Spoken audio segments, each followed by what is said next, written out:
Okey, Assalamualaikum dan selamat sejahtera semua. Jadi kami berlima pada hari ini ingin membuat satu perbincangan tentang filem censorship. Jadi bersama saya Anis, kita ada Mimi, Afif, Haiman dan juga Afiq untuk perbincangan kita pada petang ini. So, tema kita hari ini berkaitan filem censorship sama ada profit versus social responsibility. Jadi basically filem censorship ni merupakan satu akta yang mana mengawal pengarah-pengarah filem ni untuk kita panggil sensor lah beberapa adegan dalam filem tersebut. So kita akan mulakan perbincangan kita lah. Okay, so kita ada panel pertama kita ada Mimi. So apa opini Mimi tentang filem censorship act ni? Sama ada pengarah di Malaysia ni sepatutnya dia buat filem berdasarkan keuntungan ataupun untuk educate society? Okay, thank you. I think if we're talking based in Malaysia, usually pengarah tu dia akan macam pentingkan censorship pula sebab Malaysia ni kan macam mostly konservatif. So macam bila kita tak censor scenes yang contoh macam obscene, macam gunshot ke apa, so macam kita punya the community macam akan jadi easily influenced lah by benda-benda semua tu. Dan so, timbulkan kontroversi juga. Macam dia boleh jadi kontroversi nanti in the future. So sepatutnya dia orang macam pentingkan yang censorship lah compare to keuntungan tu. Okey, kalau Haiman pula, kau rasa macam mana? Bagi aku, censorship ni memang sangat penting. Sebab apa? Sebab kita nak kawal. Kadang-kadang kita boleh tahu, kita tengok ada anak-anak muda yang sekarang kan, dia orang macam tiba-tiba terinfluence. Tahu-tahu je ada kes bully, ada kes ni, ada kes certain words yang kita boleh sebut berasal daripada adegan filem yang diorang pernah tengok dulu. So bila ada ni filem-filem macam tu, budak-budak kecil ni tengok kan. So benda-benda orang kata jenayah tu berlaku apa semua. Kadang-kadang kita tanya juga kenapa pengarah-pengarah ni semua diorang ni okeylah, kita sekarang ni kita nak tahu sama ada diorang ni adakah pengarah-pengarah ni nak buat berdasarkan semata-mata ataupun berdasarkan apa orang kata nak educate lah kan. Tapi kalau kebanyakan kita tengok pengarah-pengarah kat Malaysia ni, kebanyakannya memang buat filem berdasarkan keuntungan semata-mata. Sebagai contoh boleh bagi contoh filem KL Gangster. Berapa box office kutipan? Banyak berjuta-juta juga lah. Berjuta-juta. So berjuta-juta tapi tengok adegan dalam filem tu. Tengok bahasa-bahasa yang diguna pakai. Macam mana benda tu influence ataupun pengaruhi anak muda zaman sekarang kan. So sekarang ni kita nak kena memperkasakan lah macam mana pengarah-pengarah ni kita nak educate dia orang supaya lebih mementingkan social responsibility daripada keuntungan semata-mata. Kalau boleh capai dua-dua lagi bagus. Kalau macam tu kita boleh kaitkan dengan ni lah, filem kategori lah. Tapi kadang-kadang pun ditapis, tapi still lagi, walaupun contoh P13 bermaksud yang macam penonton di bawah 13 tahun perlukan dipantau apa-apa, tapi still lagi ada macam beberapa perkataan kesat daripada pelakon-pelakon dewasa sendiri dalam tu.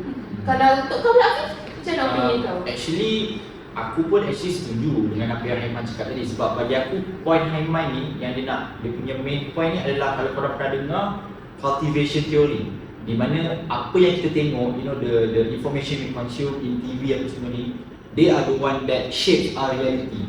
So memang aku pun actually setuju lah sangat dengan akta Film Censorship Act ni. Sebab bagi aku macam yang Puan Haiman cakap lah, macam easily influence. Sebab kita manusia memang we shape our reality based on apa yang kita consume. So seram kita lah. So macam aku rasa like memang patut pun ada Film Censorship Act ni supaya macam kita punya rakyat ni kita ada limit kita untuk kawal semua. Macam mana pengarah yang mementing keuntungan dia tak tengok?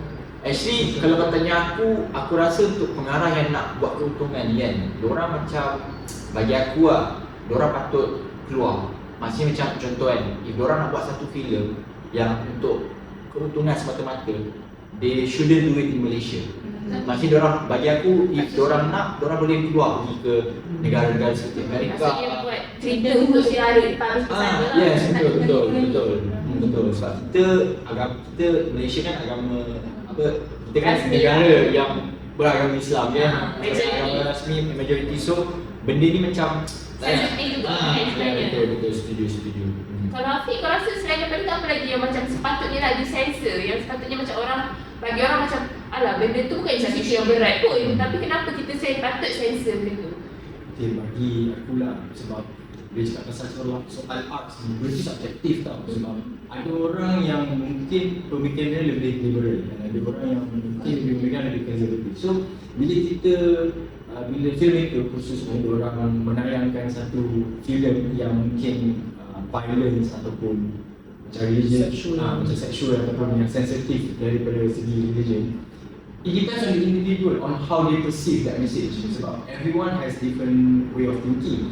Jadi bagi saya, benda ni memang susah nak dikawal, dan sebab itulah adanya Film Censorship Act di dalam negara. Saya setuju dengan point Afif di mana dia kata kalau filmmaker yang lebih fokus untuk nak mendapatkan keuntungan semata-mata, jadi keluarlah negara dan mencari negara lain yang orang nak express orang punya arts tu lah. Sebab kita tahu yang Malaysia ni obviously agama Islam sebagai agama rasmi, and ada sebab kenapa negara kita buat Film Censorship Act tu. Adalah yang pertama ni sebab kita nak protect the Islamic principles. Walaupun Malaysia ni negara multiracial yang ada Indian, Chinese, tapi agama Islam tu still agama majoriti, dan majoriti orang dalam Malaysia ni pun is Melayu, iaitu orang Islam.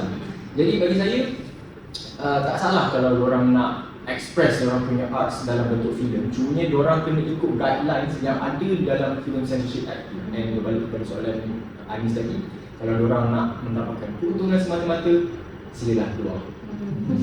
So kita boleh nampaklah di situ sepatutnya dia sebenarnya pro and cons lah antara profit dan juga social responsibility. Betul? So sepatutnya filmmaker ni dia kena bincangna lah dengan semua benda isu ni, lagi-lagi sebab dia involve the society kan.